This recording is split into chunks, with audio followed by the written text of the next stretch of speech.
ধন সম্পদ বড় কথা সহজ জীবন ও সত্যিকারের পরিশ্রম সঙ্গে থাকলে সুখ পাওয়া যায়।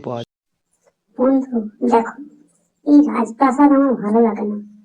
এই হাতি ঘোড়া লোকজন এত কিছু আমার মোটেই পছন্দ হয় না। আমার গ্রাম খুব ভালো লাগে। গ্রামের সহজ সরল মানুষ, তাদের সুন্দর কথাবার্তা, মাঠে যাওয়া, ধান কাটা, এগুলি আমার খুব ভালো লাগে। তাই বুঝি, ঠিক আছে, আমরা যখন বড় হব না, আমরা তখন গ্রামে যাব। গ্রামে চাষিদের সঙ্গে মজা করব, তাদের সঙ্গে ধান কাটবো, খুব ভালো হবে তাই না? খেলবো, ঘুরবো, হাসবো, খুব মজা করবো। আমরা দুজনেই বড় হয়ে শহর ছেড়ে গ্রামে চলে যাব। হঠাৎ প্রথম বন্ধুর ঘুম ভেঙে যায়, দেখে সে বিছানায় আছে।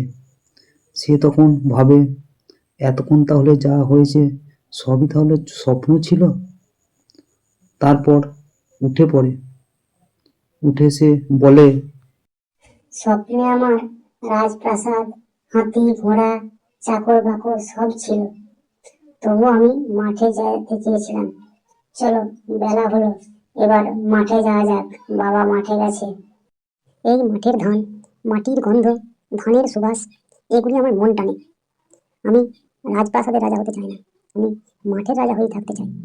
মাঠেই আমার আনন্দ, মাঠেই আমার সুখ। তাই তো বলি, গ্রাম ছাড়া ওই রাঙা মাটির পথ আমার মন ভোলায় রে।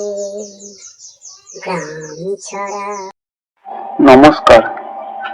যদি আমাদের ভিডিওটি ভালো লাগে, চ্যানেলটি সাবস্ক্রাইব করে সঙ্গে থাকবেন। যদি ভালো না লাগে তবুও সঙ্গে থাকবেন। নমস্কার।